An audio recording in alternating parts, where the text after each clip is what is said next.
नमस्कार दोस्तों, जैसे कि आप देख रहे हैं हमारे इस पौधे में करीब 40 से 45 50 के आसपास कल्ले हैं।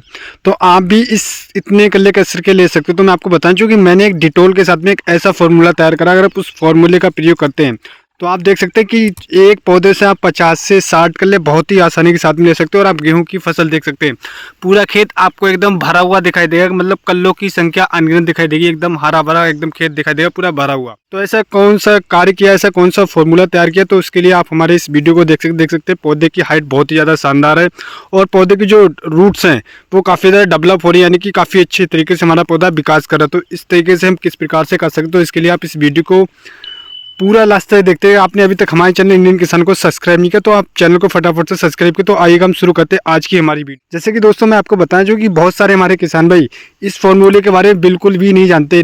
तो मैं आपको बताना चाहूँगा, अगर आप इस फॉर्मूले का प्रयोग करें तो मैं गारंटी के साथ कह सकता हूँ, जैसे कि आप देख रहे हैं हमारा पौधे की हाइट और कल्लों की संख्या आप भी बढ़ा सकते हैं। और कोई ज़्यादा खर्चा नहीं, मात्र आपको ध्यान रखना है किन चीज़ों का ध्यान रखें। तो उसके लिए आप इस वीडियो को पूरा लास्ट तक देखते रहिएगा।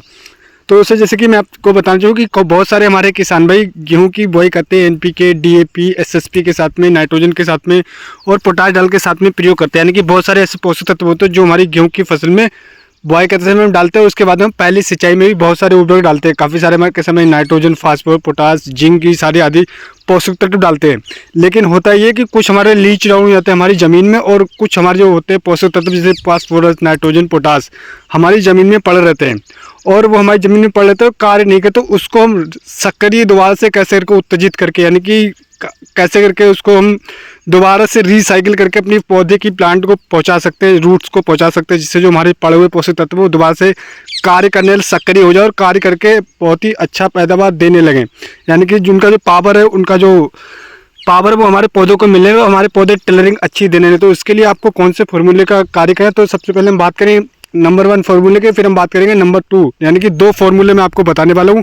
अगर आप इन दोनों फार्मूले पे में से किसी भी एक फार्मूले का प्रयोग करते हैं तो मैं गारंटी के साथ कह सकता हूँ कि आप भी अपने गेहूं की फसल से 50 से 60 कल्ले बहुत ही आसानी के साथ में ले सकते हैं। तो नंबर 1 फार्मूला मैं आपको बताना चाहूँ कि जैसे कि आपकी गेहूं की फसल 25 से लेकर 40 दिन या 45 दिन की हो चुकी है और आपने इन सारे खादों का प्रयोग कर दिया है। अब आपको एक फार्मूला मैं आपको जो बताने वाला हूँ, अगर आप उस फार्मूले का पर कार्य करते हैं और उस फार्मूले का प्रयोग करते हैं तो आप भी बहुत ही शानदार टेलरिंग ले सकते हैं।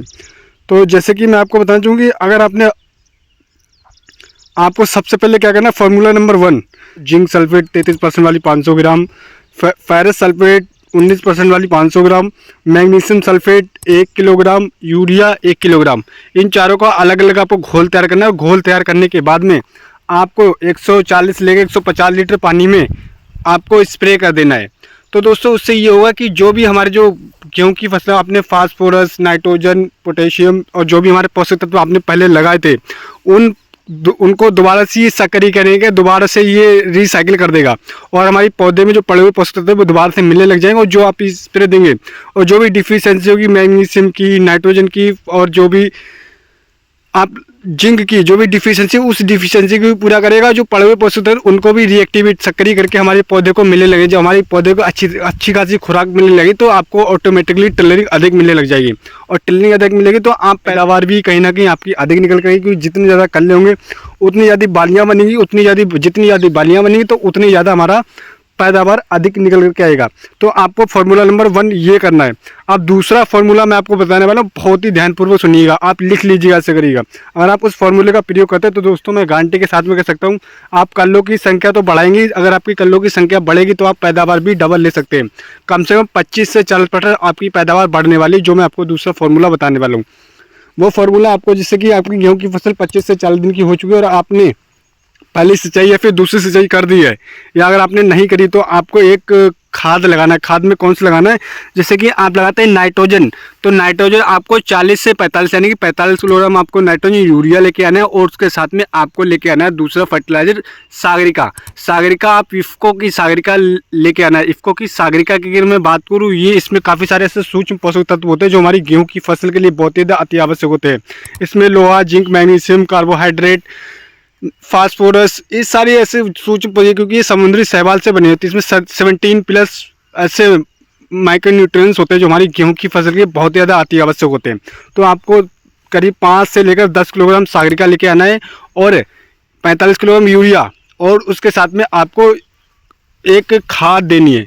जब आपकी गेहूं की फसल 45 से 40 दिन की हो रही तो अगर आपने अभी तक नहीं लगा तो आप लगा दीजिएगा। और लगाने से पहले आपको ध्यान रखना है कि आपको तुरंत ही सिंचाई करना है, या फिर आप सिंचाई करने के नेक्स्ट दिन भी लगा सकते हैं।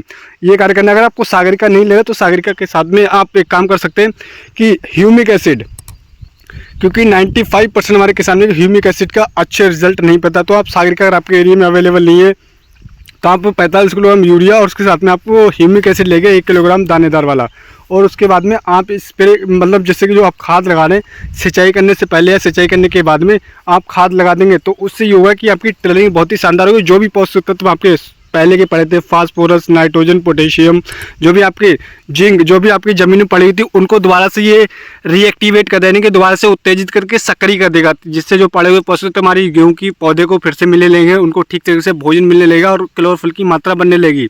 और अगर ठीक तरीके से भोजन मिलेगा तो आप भी, जैसे कि मैं आपको दिखाना चाहूँगा कि आप हमारा खेत देख सकते हैं, एकदम भरा हुआ गेहूं की फसल आपको दिखाई दे रही है, तो आपका भी खेत कल्लों से भर जाएगा। अगर आपको जितने ज़्यादा कल्ले होंगे, जितनी ज़्यादा बालियाँ होंगी, तो आप उतना ही ज़्यादा पैदावार अधिक ले सकते हैं। तो ये जो 2 फॉर्मूले मैंने आपको बताते हैं, अगर आप इन 2 फॉर्मूलों का प्रयोग करते हैं तो मैं गारंटी के साथ में कह सकता हूँ आप अपनी गेहूँ की फसल से टिलरिंग 50 से 60 कल्ले बहुत ही आसानी के साथ में ले सकते हैं। जैसे कि आप देख रहे हैं एकदम भरा हुआ खेत है हमारा, तो आप भी अपने खेत की टिलरिंग को बढ़ा सकते हैं। और जो वेजिटेटिव इसकी ग्रोथ की, उसके बाद में आपके जो दाना होगा वो बहुत ही ज़्यादा चमकीला, वजनदार आपको देखने को मिलेगा। तो ये 2 फॉर्मूले अगर आप प्रयोग करें तो मैं गारंटी के साथ कह सकता हूँ आप बहुत ही शानदार पैदावार ले सकते हैं। तो उम्मीद करता हूँ दोस्तों वीडियो आपको हमारा पसंद आया होगा। हमारा वीडियो आपको पसंद आया हो तो हमारे चैनल को सब्सक्राइब करना बिल्कुल भूलिएगा। और एक जानकारी मैं आपको और देना चाहूँ कि अगर काफ़ी सारे हमारे किसान गेहूं की बुआई करने पछेती, मतलब लेट हो गए, तो हम लेट बुआई करते समय किन किन चीज़ों का ध्यान रखना है, कितनी बीज मात्रा लेना है, कितनी खाद की मात्रा लेना है, क्योंकि काफ़ी सारे में किसान गेहूँ की लेट बुआई करते हैं, जिस वजह से उनका पैदावार कहीं ना कहीं घट जाता है। तो पैदावार को हम किस प्रकार से बढ़ा सकते हैं, कौन कौन सी खादों का प्रयोग करना, बीज मात्रा बेहद ज़रूरी है।